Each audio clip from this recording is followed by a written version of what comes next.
I hate to break the fishing news up, Yaremchuk, but I'd like to speak about the ice hockey. Congratulations, you're one of the 13 listeners of the Real Life Podcast. We just traded a migraine in for like an orgasm. Might want to mark that down, Yaremchuk. Yep. All of my projects are on schedule until they're not. A member of the Nation Network of Podcasts. About as funny as we're going to get today. Ooh, welcome in episode 185 of the Real Life Podcast. I'm Tyler Yaremchuk. Before I introduce you to everyone that's on the FaceTime call, should let you know that this week's episode and every week's episode, every single episode, is brought to you by the fine folks at Japa Machinery. If you need some extra support getting your heavy equipment up and running this summer, give the fine folks at Japa a call. Their mechanics can get your equipment up and running, whether it's in the shop or in the field, and their rates are not like normal dealer rates. Japa's mechanics are always working hard to save you time and money.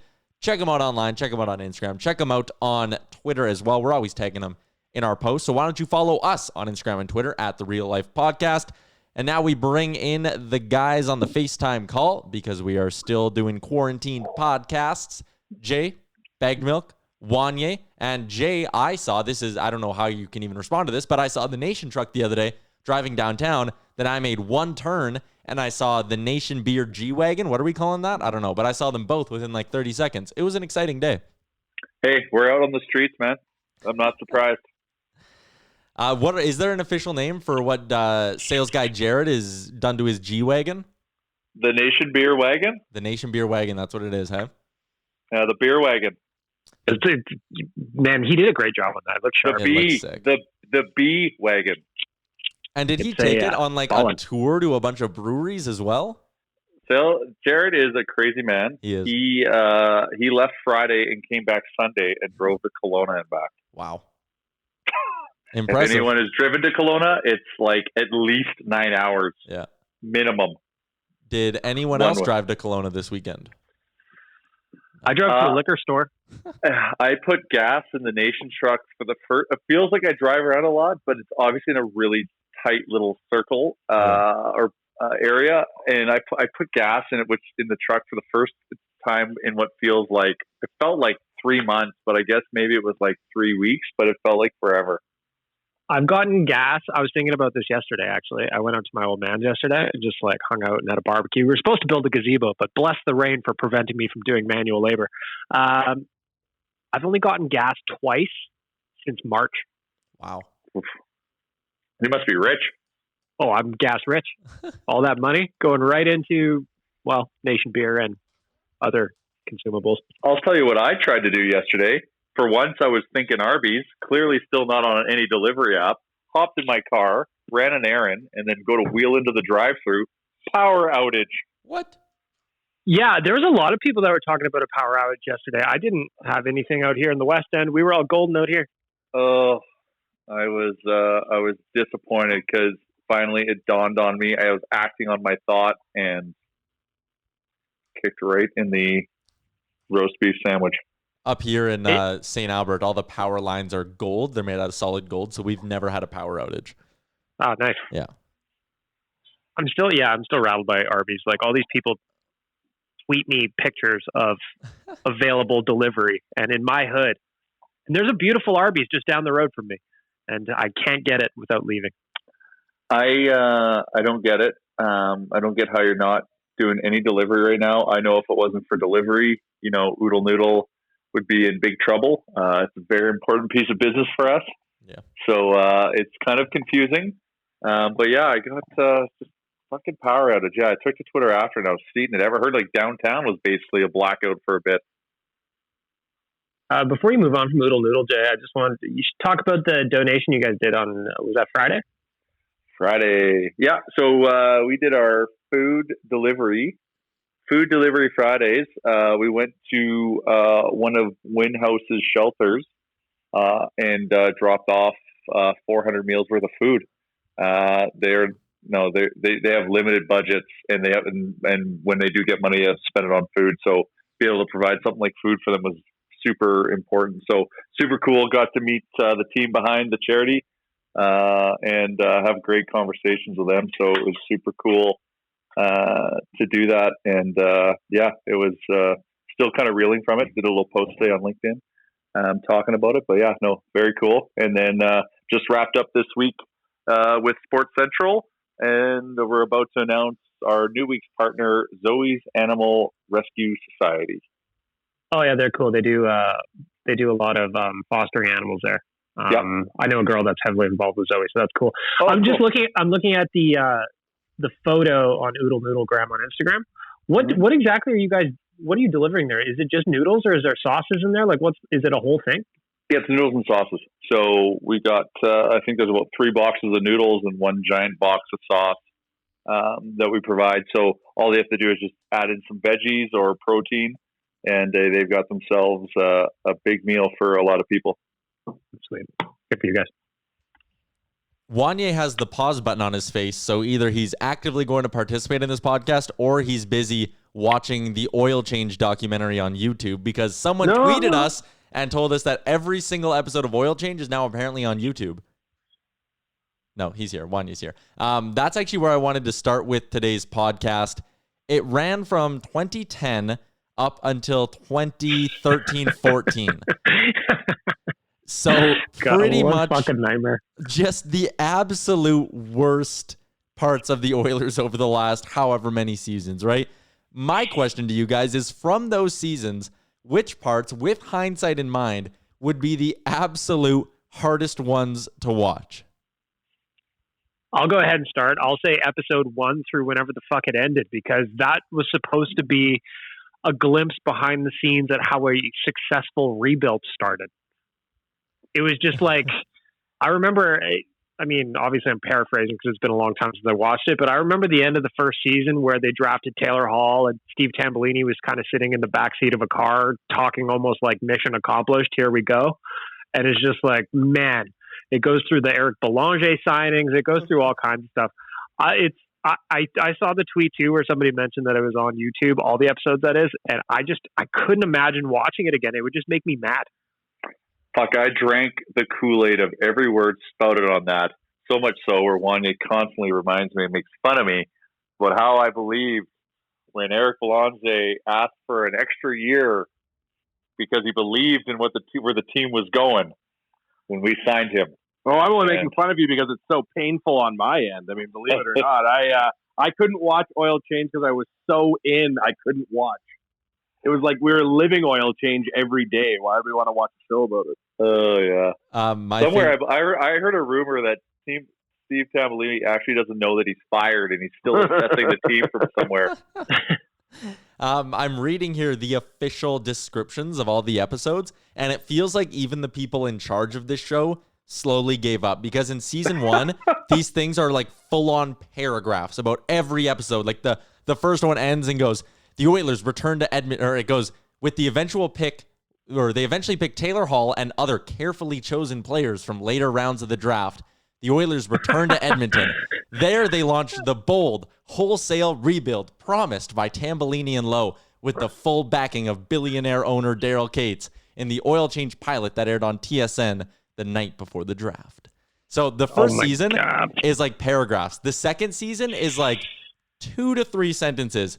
By season 3, they are one line. They're one sentence. Season 4, there are no descriptions and nothing for any of the episodes. It just tells you their air dates. I think that's hilarious. But yeah, you're right. It's got to have been a funny meeting. Like, how many seasons is it? 5 or 4? Yeah, at the end of the 4th season, they're like, so should we pick up a 5th? They're like, no. No, we're not going to fucking televise this for another season. Like, the Oil Change is over. No new oil in car. Reading some of these descriptions as well is just hilarious. Like, season 1, the final episode, it's titled End of the Beginning, which is also hilarious. But it goes, one of 2 scenarios will play itself out in the final episode of Oil Change. The team will either be in the hunt, with everyone's focus firmly fixed on the prize, which is making the playoffs, or the Oilers will know they are once again destined to finish the season on the outside looking in. And it's like, what year did you say that started? That was 2010? Yeah, so that would have been coming to the end of the 2011 season in that episode. So who would they have picked in that 2011 draft? That would have been Nuge, right? So yeah, the last episode, they're like, oh, the team might be in the hunt, but they were about to pick first overall again. Like, they were about to come in last in the whole league. Yeah. And then you can we're tell, knocking on the playoff door. The end of season 3. the season finale, the episode description is one line at this point, and it just goes, "The disappointing final weeks of the team's season are chronicled." No. And that's That's just painful. Here's a show about your life, and your girlfriend broke up with you, and the finale is her banging another guy with another guy watching. Oh, good. Yeah, like, can we please block whoever tweeted this at us? Marvelous news. Marvelous. Yeah. Season 3, episode 2, the only description: the team looks to regroup following its 6-3 home opening loss to San Jose. Was that the whole episode? The whole episode was just about losing? That was peak DOD. Man, yeah. I know for the listeners, it might not be exciting to have me rattle off the episode descriptions of this, but as I was doing it before the show, I was having a hearty chuckle at the expense of myself and Oilers fans. But it is tragic. It was. I also, because I'm like Jay. I drink the Kool-Aid every single season, no matter what's going on. Mm-hmm. So like when those were happening, okay, they draft Taylor Hall. Okay, first season oil change, not so good. Second season, we're in this. All right, we're getting Nuge, and then it just never got better. And eventually, I remember by the time the last season, I guess it would have been the fourth season started. I didn't even watch it. I don't think, because it was just like repeated kicks to the shin, just over and over and over and over again. Here, Bag Milk, I'll piss you off. Your Ramcheck, how old were you when Taylor Hall got drafted in 2010? 2010, so let's take 10 years off my age, so I would have been 12. Oh, dear. Good time. You know what, your Ramcheck, it's actually fun. Like, 12 years old, it's almost amazing that you're actually an Oilers fan and not like just a fan of some other team that actually had something to cheer for. Do you know what I mean? Yeah, maybe that's why he's so mad, because he's such a good hockey brain and he's been cursed to watch the Oilers since he was 12. Yeah, that could potentially be it. But I grew up still going to Oilers games, right? Like my dad split season tickets. So, I mean, if it was a Thursday night and they were playing the Minnesota Wild, but they're 20 points out of the playoffs, like me and my dad still went to that game and we still watched them. And I think it almost maybe helped in a way that I was so young and naive that, you know, when I'd get the hockey news in August and it would be like, is this the year the Oilers break out? And it's like, you know what? Fucking rights. Why not? I don't know anything other than the fact that Taylor Hall is going to be sick and Ryan Nugent-Hopkins was picked first overall. Like, so for me, I think it was easy to buy into the Kool-Aid when I was that young. I don't know what your guys' excuse was, but I mean, even you're like one of the kids on Walking Dead in the later seasons that only remembers the time of zombies. Yeah. I do remember that acronym. Remember the HOPE acronym? Oh, I remember the HOPE acronym. I was so happy when PRV showed up because we needed a P. Yeah, because we were just the hose before. I know, Markham. Heaven's sake. Yeah, I mean, like two of those guys featured in the HOPE poster aren't even in the NHL anymore. Well, it was either Omark or Jordan Osterley 4 years later. We didn't have any options. Yeah, Osterley, if he would have stuck around, I mean, he's a pretty good defenseman now. Yeah, he's grinding out a hell of a career for himself. We gave up on him too early. Shocker. Shut up, all of you. Shut up. Yeah. Thanks, Pete. You did a great job. One of the weird things about the Decade of Darkness is how many of those like fringe defensemen that we had that, you know, were like cast aside by Edmonton, and it's like, oh, well, they couldn't crack the last place Oilers. They're never going to amount to anything. And the amount of them that actually turned out to have great NHL careers, like Eric Gustafson, I don't even think the Oilers signed him. They didn't sign him because I remember it specifically because Peter Chiarelli said he needed to work on his defense. And in 2018-19, he put up 60 points for the Blackhawks. And now he's a Calgary Flame. Yeah, he's a defenseman. Put up 60 points. Was he working on his D, though? That's what I want to know. How's the doing those 60 points? Yeah, where's his D at? Pretty sure Brad Hunt won a Stanley Cup with Vegas, or went to the Cup final with Vegas that year. Taylor Fadoon went on to play a lot of games as well. Like guys that were the one that kills me, even though he's not a D man. The biggest botching of all time is Devin Dubnyk. Oh, and the old, if you have to ask the question, and then the next year he's a Vezina nominee. That has to be an oil change, right? Wouldn't that period have been in there? Is he? I remember Mac T. Is he a starting goalie? And he did that if you have to ask the question kind of thing. And then he just shat the bed. Although to be fair to him, he had just had brand new baby or whatever. And then he went on, like Wanye said, to be a Vezina candidate. Like unbelievable. So and he had a defensive line more porous than the hull of the Titanic. Thank you. So that Dubnyk's year, which would final season in Edmonton, which would have been the year Mac T said all that stuff, was 2013, 2014, and that would actually be season 4 of Oil Change. So I'd love to go back and dig up the day MacT made those comments to go find the episode. But like I said, they're all on YouTube now, so you can go dig those up, I guess.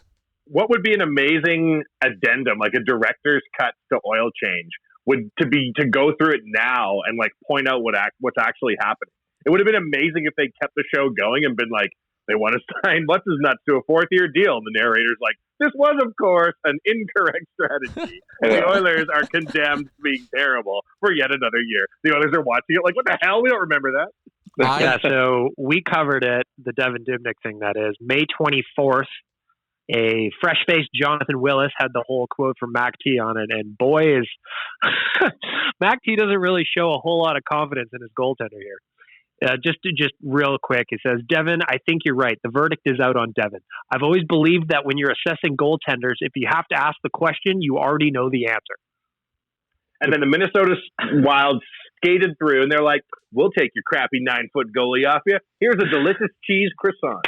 Yeah. So he went to Nashville. Yeah, from Matt Hendricks.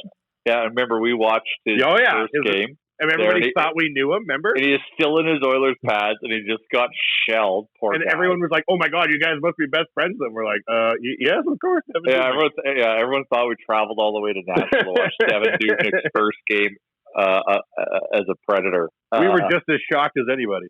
And then that offseason, he went to Arizona. And then Sean Burke was the goalie whisperer that kind of got his confidence back, and then he signed in Minnesota and started kicking ass. Yeah, he really must know his ascent. Yeah, the Sean Burke thing was the key because he had a goalie factory going in Arizona there. So my whole thing, so MacT says that he's always been of the mind, if you have to ask the question about goaltenders, you already know the answer. So where I'm from with general managers, if they incorrectly assess a Vezina candidate as a throwaway goalie, you already know the answer there too, probably, right? Yeah. Maybe should have rocked a helmet for some of those later years.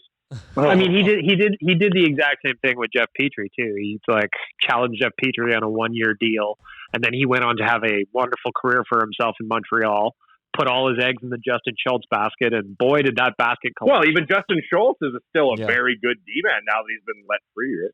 Well, I was thinking about Justin Schultz. There was a mailbag question a couple of weeks ago on Oilers Nation about if you could give. I'll actually throw this to you guys because I know Tyler and I answered, but if you could give one Edmonton Oiler a mulligan, who would you pick? And I went with Justin Schultz because he lit up the AHL when he got here. Everybody was super pumped about him, but then rather than letting him inch his way into the NHL on the third pairing and some power play time, which they should have done, by the end of his time here, he was playing 26, 27 minutes a night. That's crazy. Crazy. And he just got like a horrible reputation with a lot of the fan base. And I think that's a great pick for one Oiler you would love to give a redo.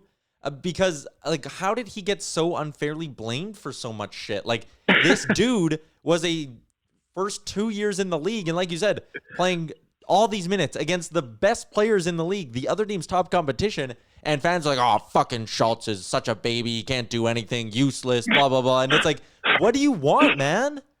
Well, but this is the problem of being a fan of a perennially shitty team, right? Yeah. Like, Petrie's a perfect example. A buddy of mine who knows a lot about hockey, I was like, get out of here, Petrie, you bag of shit. And he's like, no, man, you're thinking about this wrong. You need Petrie to be a 1 or a 2. He's a perfectly good 4. And if you guys keep running 4s and 3s out because they're not 1s and 2s, you're not going to have anything left but 5s and 6s. And he was right. And I even think just like not even coming in the decade of darkness, but the time that Schultz came really hurt him. Like if he would have came at 2009, 2010, maybe it would have played out differently. But I think because he came at a point where the fan base and the organization was just so exhausted and was just like, fuck, we need a Hail Mary answer. We need someone to just come in and immediately be an all-star. Like all that pressure was lumped onto him, and the college free agent thing. We'll put all the pressure on an undrafted college pick who has done well in a straight shortened season in the AHL. That's the guy we'll give all the pressure of the Edmonton market to. He was drafted. Was he? By whom? Drafted by Anaheim. And then didn't sign. And then didn't sign. And then there was a sweepstakes, and he won it. And I remember there was a crew at the airport. Remember? There was a crew at the airport when he showed up. Yeah. So when you say a mulligan, what do you mean? Like, we get this person back at the beginning of their career and we can try harder and they don't remember their own career? Yeah. Yeah, something like that. So, like, as another example would be like a Nail Yakupov. He came in hot as a pistol in his rookie season, got carved up a little bit by Aikens early in that second year and just never looked the same. Maybe had they developed him differently, that we would be talking about a player who's still here, at least contributing in the NHL somewhere. Are you ready for who? Are you ready for who I say? I'm going to shock the shit out of you. Give it to me, Wanya. Jason Arnott 2, Taylor Hall. If there's one guy to go back and fix, it'd be Taylor Hall, man. If he'd come in here and Ryan Whitney wasn't his mentor, and it was like Smitty or a Ginla or somebody like that, they could have saved him.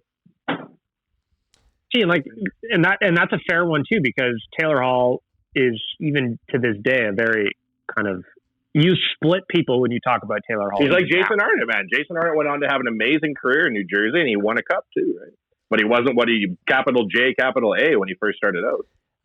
The thing with Hall too, like I think you make a good point of, bringing him in and Ryan Whitney's his mentor. If you brought a guy like Taylor Hall, who, high scoring guy, tons of potential, bring him into this locker room now where there's already an established superstar in Connor McDavid, an established superstar in Leon Draisaitl. After this season with Holland and Tippett, maybe a bit of a stronger culture that's focused on winning, whereas it was still focused on a rebuild in 2010. I honestly think that the narrative and all that around a guy like Taylor Hall would be totally different. For sure. Now, a question for you, Yaremchuk, man who knows all. Is Connor McDavid at this stage of his career an awesome mentor, or is he such an amazing player that everybody in the room just watches him and tries to learn by osmosis? I think that's it right there. I think you walk into the room and it's like, fuck, there's Connor McDavid, who in year 5 of his career, as being anyone else walking into that room, you'd go, he's accomplished more individually than I ever will in my career. And if you it's almost like osmosis, right? Where you watch how driven he is and how hard he competes and how bad he wants to win. And you don't want to be the guy to let him down almost. I know that Connor McDavid isn't the guy who stands up in the room before every game and gives the rah-rah speech. He's a little bit different than that. But I do think that just being around a guy like that, and also Draisaitl, who seems to, flip a switch and get incredibly competitive in a hurry. I think just being around those two guys would force you as a young player to be like, fuck, I better smarten up and get in line if you were out of line to begin with. Go ahead. That was kind of like what I talked about. I mean, this is almost a month ago at this point, about when we were talking about The Last Dance and whether or not Connor's going to have that. He didn't get to be Connor just by being lucky. It's hard work. It's everything. And I wonder whether we're at the point now and starting to get there where that ultra competitive drive that he has that made him Connor McDavid just has to bleed into everybody else, regardless of whether he says something or not, because he wants to win. He's not here for the paychecks, although he does get paid handsomely. He wants to win. And I wonder when we're going to get to a point, if we're not there already, where other people are like, oh, fuck, I got to get in line or else I got to get out. I watched that GQ interview with Gretzky and Connor in St. Louis recently. And it's interesting because clearly interviewers don't hold Gretzky and Connor in like really high regard. They're just like celebrities and they don't really know. But Gretzky says to Connor at one point, everybody's touting you as you're the next great thing. And then all of a sudden it's going to switch and someone's going to be talking about who's the next Connor McDavid. And you see Connor kind of like look and be like, oh, maybe you're right. It'll be interesting to see in the next couple of years when the next big prospects arrive, what Connor does to mentor the guy, because now he's the vet. Well, and I'm also looking at it seems to almost happen every decade or so.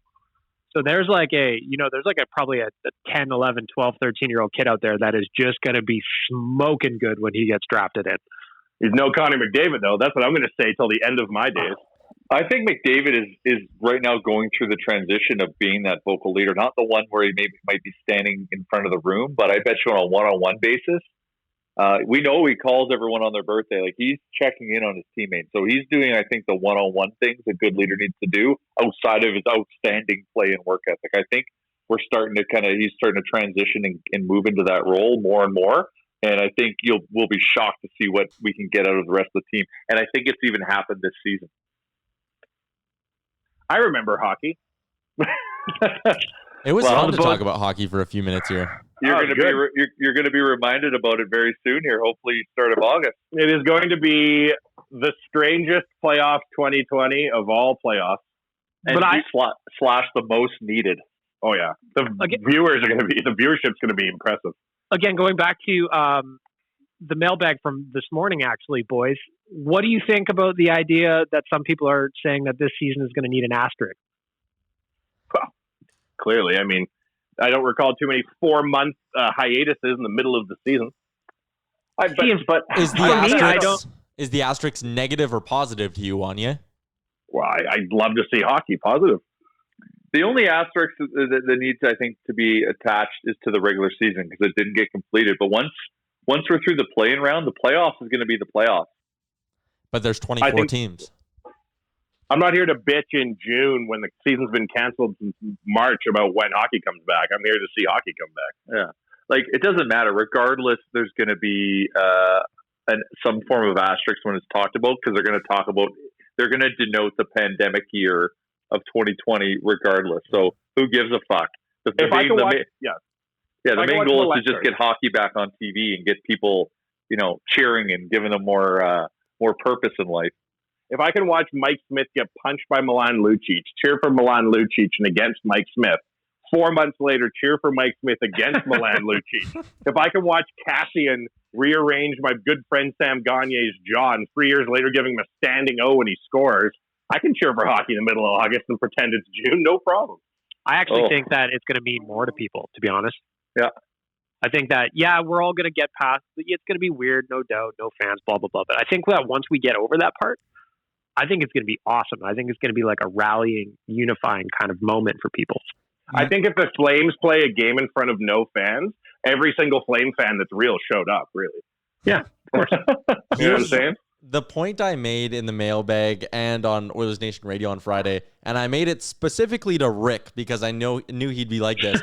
But if the Oilers win the cup here in Edmonton, we are all going to love it. We're going to say cup number 6, put a ring on the other hand type of thing. We're going to be stoked. Wow. It's going to be a magical run, all that stuff. Wow. But if the Flames win the Stanley Cup, no Oilers fan, every Oilers fan, I can guarantee it, will just go, win a legit one. That one doesn't count. Do it for real. Do it when it's not a pandemic. And I think that's the point I kind of make is for the fan base that ultimately wins this or goes on a magical run, it's going to be great. For the teams that lose, they're going to just say, it wasn't real. That doesn't count. This was stupid to begin with. This was so the owners can make their money. It's a nice coping mechanism. You can't lose. Maybe the Oil will win the cup. Fucking right. They're going to fucking make an effort. I'll tell you that much. So what's the timelines? I can't even allow myself to look at this nonsense. I know. What are they saying? We're not Rogers Place is open today. Yeah. The Oilers just tweeted a photo at Rogers Place right now. Stuart Skinner, Alex Chason, Matt Benning, Chris Russell, and Tyler Benson are all standing on the outside edges of an offensive zone faceoff circle, passing a puck to each other. So that's where we're at right now. There are people out there who will tell you Chris Russell still isn't the best defenseman on Rogers Place ice today. Well, actually, Matt Benning's there, so, I mean, you could probably make the argument. Full-browed defenseman. I'm looking at the photo right now. To be honest, this just makes, we're only in phase 2. Phase 2 started today. Phase 4 is back on the ice. There's still a million, variables that could happen between now and then. And at least 2 phases. This gets me excited, just seeing the guys with Oilers crest on their practice jersey shooting a puck around. It's a big step. It's a big step. And that's the big thing, is that we are taking steps forward. We're not sitting on pause right now. Things are moving forward. And Wanye talking about timelines, even though we got to suspend in non-reality and get our hopes up. But it's probably end of July, early August. To start training camps. No, start the season. Oh, I see. I believe the NHL said their target date to start training camps was July 15 or mid-July, mid to late July. And I think they need 2, max 3 weeks to complete training camp with exhibition games. My question for the exhibition games, everyone already knows who they're playing. So how do you go about rolling out exhibition games? Do you purposely make sure the Oilers don't play an exhibition game against the Blackhawks? Or do you allow that? I don't. I think the league would probably not allow that. It would kind of ruin it, wouldn't it? Yeah, Well, because then you wouldn't dress your star players because I'd be trying to run. If I was fringe player Black Ace who's getting some ice time, I'm gonna go fucking run around and hurt some people. Well, that's kind of like the last meaningless games before the playoffs, though, too, right? You don't ice your stars, but in this instance, you have to. Oh, right. Yeah. Actually, you know what? Ryan Rashog just tweeted something super interesting that I didn't know until just now. So Benning, Russell, Chiasson, Benson, Skinner are all on the ice at the start of phase 2. Note that these 5 must stay together for all of phase 2. There is no mixing groups once they've started. Oh. So like that small group of 5, that's their practice crew for the foreseeable future. So Does that mean if I forced myself onto Rogers Place ice right now, they would force me to live in quarantine with them as well? Yeah. You are part of that group. Get over there. You know why sports is going to come back strong is I think that in the last few months, most people would agree that not a lot of high-profile people have done a good job, right? And I think a lot of people, frankly, need some heroes to come back and perform, right? There isn't a lot of shit going on since March to cheer for in terms of in life, right? Sports will bring that back quick for people. Mm-hmm. And the other good news, the other supporting, if we're looking to try to see if this is actually going to happen, NBA taking a strong stance and saying the season starting, July 31st in Orlando? Yeah, they're doing it all in one city, right, Yeah. Tyler? they're doing it all at Disney World. Cool. Why not? So they're going to have all the players, ESPN has like a World of Sports down there or something. So they're doing it all within the Disney World lands because there's enough hotels, resorts, food or restaurants and all that they can just keep everything in there, secure the gates too, right? Which is a big thing that maybe you wouldn't be able to do in another city. You can't just secure off a section of the city. You can do that in Disney World, which makes it so unique. Man, then they get a ride Splash Mountain after? Cool. Hey, your MTech, if you went back in time 1 year and talked to yourself and you're like, you want to hear what a good idea sounds like in June 2020? They're going to lock the entire NBA in Disney World because it's closed. What the fuck? What are you on? This raises the question, though, in Edmonton's proposal, why have we not suggested just locking everyone in West Edmonton Mall? Or Fort Edmonton for that Fort rustic Edmonton. experience. That's right. Absolutely. They ride the trolley around. It's nice. Darn right. You can remember what it was like the last time a pandemic hit. We all had tents. We just don't have an ice surface there. Yeah, we'll No. figure it out. Oh, yes, of course. The ice surface. Think We of the got the ice camera. palace. Think of the camera mall. angles you'd get at the Ice Palace, though, by like putting them up high and stuff. And then you'd have the issue that we have at the Brick Tournament every year, which is the ice starts to melt as soon as the third game of the day starts going on and the kids are playing in puddles. Yeah, but you can't do so remember seamless glass? Yeah. Yeah. You remember how that's just a career ender? The old shoulder dislocation. Did you ever get hit into seamless glass? It was like getting hit into a cement wall. And West Edmonton Mall is no different, Yeah. especially in playoff hockey. Shoulders be popping. I know the ice plants couldn't handle it, but it would be sick if they dropped the NHL in and they played at Tipton and then River Cree and shit. And you're like, oh wow, all the men's league arenas are now the NHL. I'd be watching those games and be like, oh, yes, Leon, I also scored a goal from that spot once. It was equally as beautiful, I promise you. The ice plant at Oliver Arena does suck. But Rashog adds in at the end of that tweet, actually, that he says, will be interesting to see if guys try and group in lines and pairs as they return. You made the joke about yourself sneaking in, but what if McDavid and Draisaitl are texting and they're like, all right, let's get Nuge in here as well and get a nice core of players in our group so we can all practice together. And then Gaetan Haas is hiding in the bench. And as the fifth player steps on, he just jumps on and is like, oh, I'm on. I made it first. I'm here too. And now Gaetan Haas is in the top 6. Good career move. Yep. Absolutely smart. I heard the Sedins are quarantining together just to be safe. Yeah, got to do it. Got to stay together. Got to stick together. They might need them. Their blind passes are still on point. You got it. Can I just really quickly, you mentioned Ryan Nugent-Hopkins. Mm-hmm. Friend of network, Reed Wilkins, got to interview Nuge last week. And Lucky man. yeah, very, very lucky. He also, good guy Reed, threw into his article a plug for, or a shout out to the Keep Nuge Forever piece. When asked about Edmonton, Ryan Nugent-Hopkins says, I've been lucky enough to play in Edmonton. This is my 9th season. We've had some tough years. We've had moments where the fans haven't been completely happy, but for the most part, they've been so supportive of us. They just want to shake your hand and meet you and say hi, let you know that they're a fan. That excites you to go play in a city like that. And Reed actually called me after the interview and said that there was some stuff that he didn't include in the article, but speaking very glowingly about our city, 27-year-old Ryan Nugent-Hopkins. Hell yeah. 27. Fucking saint. Yeah. I need to see a birth certificate. Yeah, he hasn't got 27 facial hairs. No. Isn't it wild, though, that Nuge is 27? Oh, boy. I hope. Keep him forever. Keep him forever. Well, you know what? Nuge is a late bloomer, so you want 27-year-old Nuge. Late bloomer. His first pick overall got a hat trick in his first game. Yeah, but he's, the boy has become a man, and just look at the size of his neck. I think he's ready. Like he had such a strong second half this season. It was fucking unreal. Like Nuge is ready, man. He's in playoff mode. And you know what? The one thing with Nuge is that he can, especially because he was a thinner frame, but even this year he was struggling. He tends to get banged up a little bit. So giving him 2 months to recharge and then just throw him into the playoffs. Same with Connor. Like I imagine he's been sleeping in a hyperbaric chamber this entire time, and that is now stronger than it ever was. He's now got 2 PCLs. Yeah, exactly. An interior PCL and an exterior. Yeah, he willed another one to protect the other. This actually, since it's Monday, we are taking listener questions. If you ever want to submit a question, hit us up on our DMs on Twitter or Instagram, or you can email me, tyler@oilersnation.com. But we got a really interesting one from Angus, and we're talking about the NHL resuming. We're talking about the Oilers in the playoffs. He wants to know if you could bring back one former Oiler in his prime to join the squad for the 2020 playoffs. Who would you bring in? I'm gonna add 2 caveats onto this though before you guys give me your answers. Okay. Okay. You cannot pick Wayne Gretzky because that is ridiculous and the obvious choice. And and I'm gonna go ahead and answer first and say my pick is Chris Pronger, so none of you can take him. Because that's bullshit. Adding 06 Chris Pronger to this team, man, imagine him just sending outlet passes to McDavid, and that's how they score all their goals.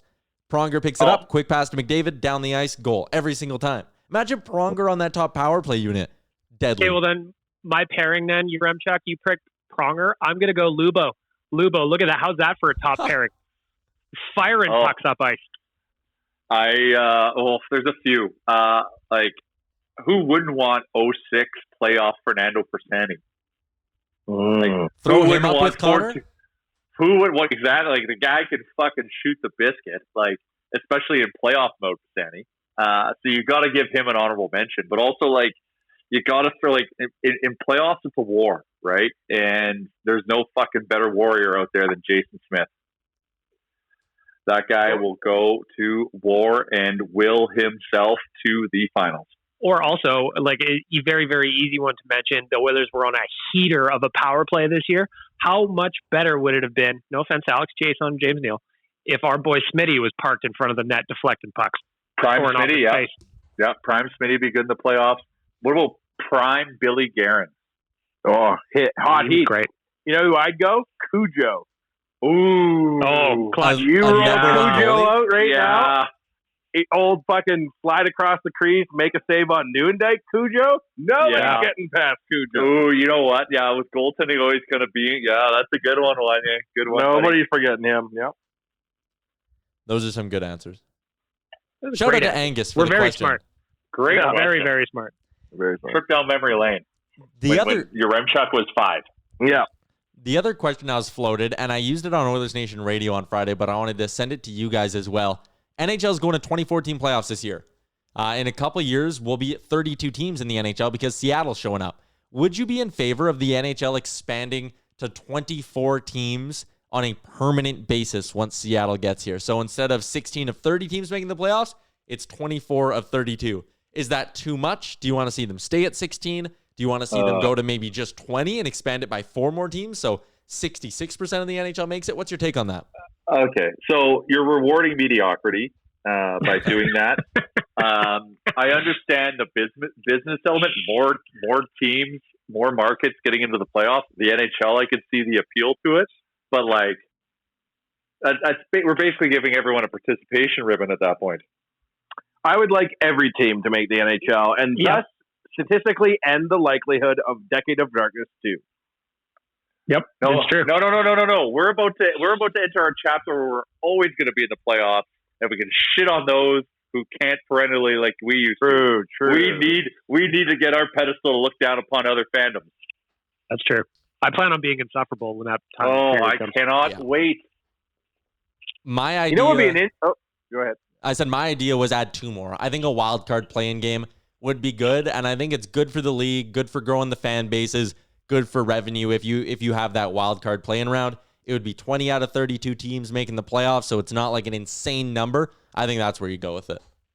I would love if that playing round, if it was one game, just like baseball, like one and you're in. So I think that would add a certain level of intrigue that obviously the NHL doesn't have right now.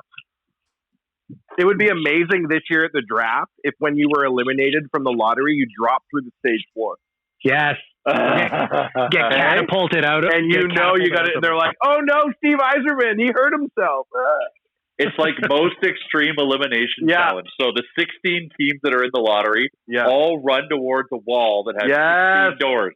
Yeah. And the one that gets to pick first is the only one that gets to run through, and the other one's run flat into a wall. And you spin a wheel, and if any of you get the missing tile, you redraft Alexander Daig. Ooh. And Alexander Daig, even though he's 47 years old, has been picked 8th by the Winnipeg Jets. And the GM still has to go up, make the pick, give him a jersey, and just and he has to say nobody remembers number 2, even though he's now drafted. Who was number 2 to Alexander Daig? The guy he said no one would remember. Give me a sec. What year was that? 1992. No, it was 90. Roman Hammerlick. 4, maybe 2 or 4. It was Chris Pronger. I thought it was 97. No. When he was drafted, he wasn't drafted. So it was a 93 draft. Yeah. Ottawa went up and picked up. Yep, Wanye is correct. Yeah. Chris Pronger to Hartford at number 2. Chris Gratton to Tampa at 3. Paul Correa at 4. Ooh. Rob Niedermeyer at 5. Victor Kozlov at 6. Nobody remembers number 1. You're right, Alexander Daig. Yeah, no one remembers 2, but they remember 3, 4, 5, 6, 7, and you when you have a shitty career. Sticking on the topic of things from Nation listeners, Jay, Dangersuede. You tell it. Dangersuede has been a loyal listener and just a great person. We had the fortune to meet him at events. He came to us in Vegas. I shared a room with him in Vegas. So he reached out a few weeks ago and said that he's got some gifts for us. And I was like, interesting. He's just like, I know you guys are working your ass off during this time. We appreciate the fact you're doing an extra episode and just, trying to keep the community engaged. He's like, I want to meet you and get you some gifts for the guys. So I met up with Dangersuede, and he has this like crate of booze, and I'm like, what's this? He's like, well, as you know, and this is as I know because I got to know Dangersuede in Vegas. We connected and kind of got to know each other more on a personal level. He's a big food and beverage guy, so he's run food and beverage programs for some pretty big restaurants and establishments and country clubs in Edmonton. So it's a passion of his. So he being, he's consumed a lot of our content, got a type of booze for all of us based on things that we've mentioned or talked about. Well, I guess mentioning and talking about the same thing over past episodes. So he put some thought into this. He did, and I'm gonna circulate. So he also put together a document, and he says a lot of kind words and about the nation, about the team, and super appreciative of just the fact that we could do something like this and have the impact that we're having here. But I don't want to get too deep into this document because. Like I said, he's a big food and beverage guy, so very knowledgeable. So he sent me a 7-page, is opus the right term? I don't know. A 7-page document talking about the booze that he got for each person and the kind of the story behind that booze and why. But I'm just going to tell everyone. I'm going to tell everyone what they're getting. So nice. I'm going to tell everyone what they're getting, and then And then he really would like us. So I got to get it to you. He really like us all to try it and see if he kind of hit the nail on the head. That's the big thing. He really likes to pair things. So if there's one thing you can count on, Dangersuede, is that if you give us a box of free booze, we will drink it. Yeah, absolutely. Yeah. So I'll get myself out of the way because I am the first on the list here. So can I guess what he gave you? I think that he gave you based on this is just I'm thinking you guys being roomies in Vegas. I'm guessing he got you like a nice bottle of red wine because there was a night. Your Remchuk was there. We all went down to Fremont. And Jay was a big wine guy that night. He was walking around with a nice glass of red all night long. So I'm guessing it was a bottle of red wine. Dangersuede set the table for you for that night, and just I came back. He had these two beautiful bottles of wine sitting when I came back into the room with a nice note, because he was double dipping on his nation vacation. He also was enrolled in a sommelier class while he was down there, so it kind of worked out well for him because it was also work, so he could mix it in. And he had these two bottles of wine, a nice letter, and we drank some. I drank some of the wine, and then we kind of had a chat about the next day. So yes, you're right, Bag Milk.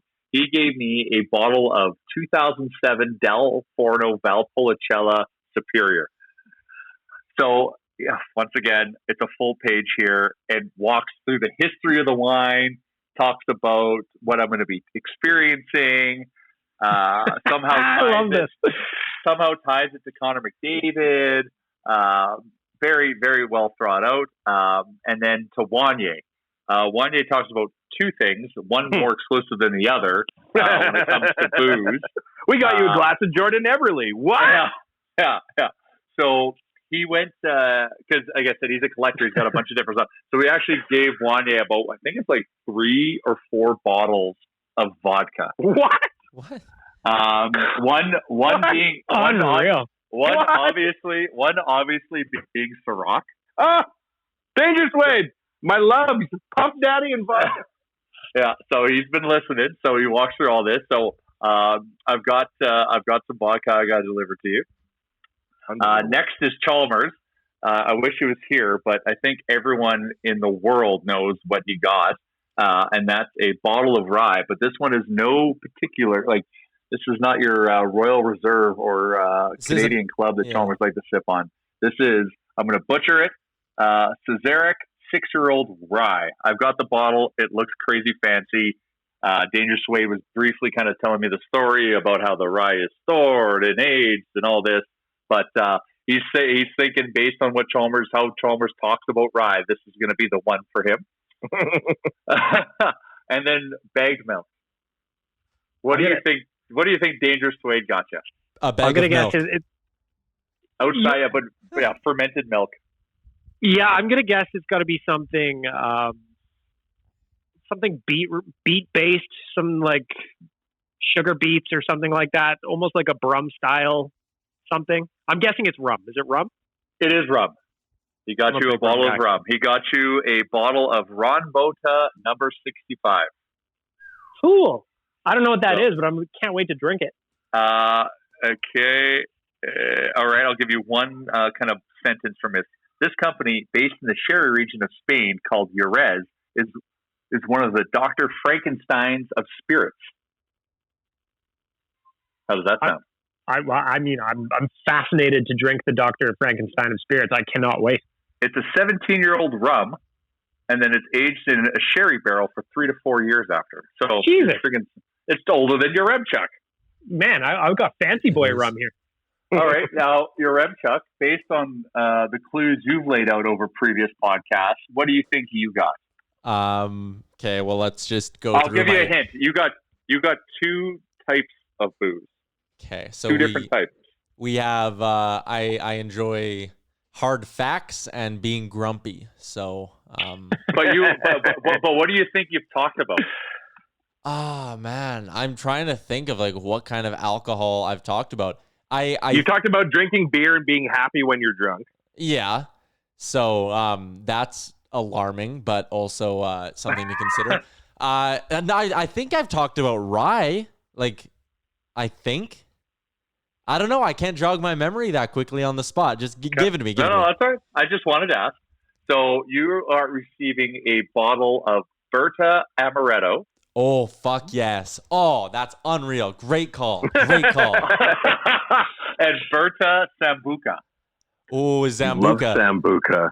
And my dad is the biggest Zambuca fan. So next time I go golfing with him, I'm gonna have to bust that out because every time we go golfing, there's always some point. Sometimes it's the second hole, sometimes it's the 17th, where he reaches into his bag and somehow pulls out a bottle of Zambuca. Those are 2 great decisions.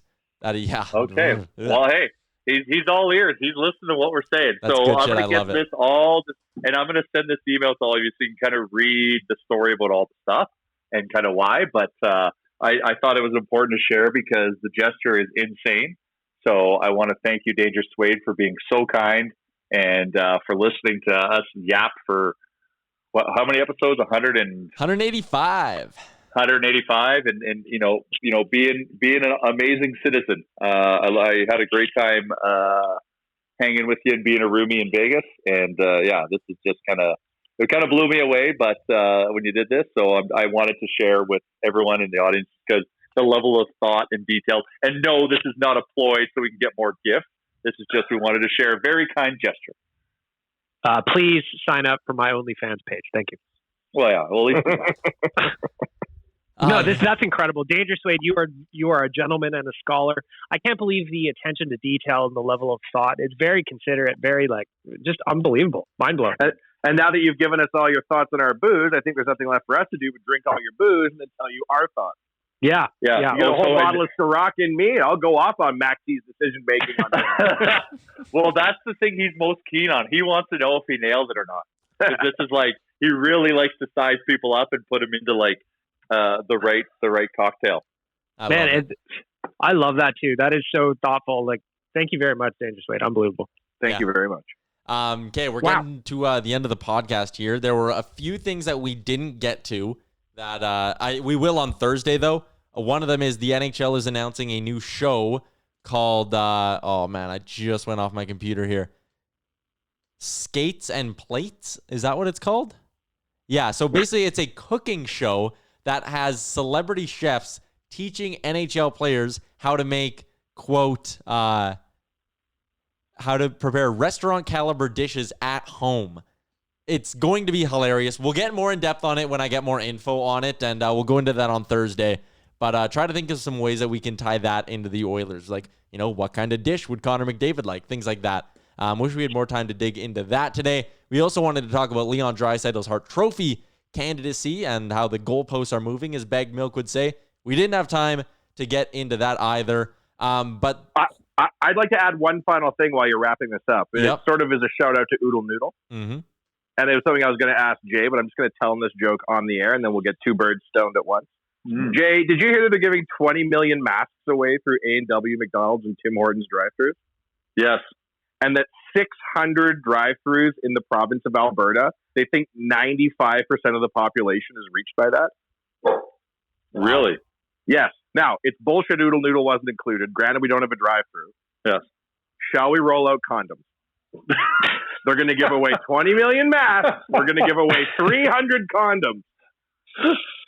Your laughter means yes. Okay. End the podcast. Good idea. Promotions all around. Will they be branded with Oodle Noodle logos on them? No, they'll be your face, your M Chuck. Oh yeah. And they'll say, "Bring your M Chuck to your love tonight." I don't know how to respond to that. Instead of having a sticker attached to the box or whatever, it's just it's a dome. It's just you happy and drunk on Sambuca, 2 thumbs up. Your M Chuck approved. Yeah, run this idea by me after I have 2 shots of that Sambuca. Exactly. I can't wait. Thank you, Dangersuede. You're a very nice man. Unbelievable. Blown away. Before we wrap up this week's podcast, some news today from the NHL. Akeem Alou and Evander Kane have led the way to form the Hockey Diversity Alliance. Their executive board includes Trevor Daley, Matt Dumba, Wayne Simmons, Chris Stewart, and Joel Ward. This is something we dedicated Thursday's podcast to, and I wanted to add that piece of news in there as well, because as we said, it's important that everything going on goes from just being a moment to being a movement. So, Bag Milk, I'll just quickly ask for your take on this. It's nice to see, and there's been some outside of the NHL in terms of sports and in real life as well, but it's good to see some concrete changes coming from all this, right? Absolutely. Got to keep the conversation going. Got to keep making sure that we're moving forward. And I applaud these guys for putting something together. And I look forward to seeing it blossom as we kind of progress here. My only question for this, and it's not a mean question, is where's PK? I'm sure that he would have something in there. PK's been probably one of the best in the NHL at that's what I understand. For good causes. How come he's not on the diversity panel? I do know that they were going to be announcing more players joining forces with this in the next couple of days here, including some female hockey players as well. So with PK, I would imagine it's a matter of time until he gets involved in this, because he's the type of guy who does not hesitate to lend his voice to a good cause. And he's been such a wonderful spokesman for the game, particularly in Nashville and in Montreal too. Like, to me, you'd want PK in the front of this thing. Yeah, having PK there would make total sense. But shout out to those guys. Shout out to Akeem Alou and Evander Kane as well for leading the way on this one. And shout out to you for listening to another episode of the Real Life Podcast. As always, brought to you by the fine folks at Japa. Their fleet, it's ready for rental season. Us on this podcast, we are ready for hockey season as well. Thanks for joining the pod for another hour today, guys. Thanks, buddy. Yeah, thank you. Get your condoms a doodle noodle. Great job on making it through the entire hour of the Real Life Podcast. Don't forget to like and subscribe wherever you get your podcast from.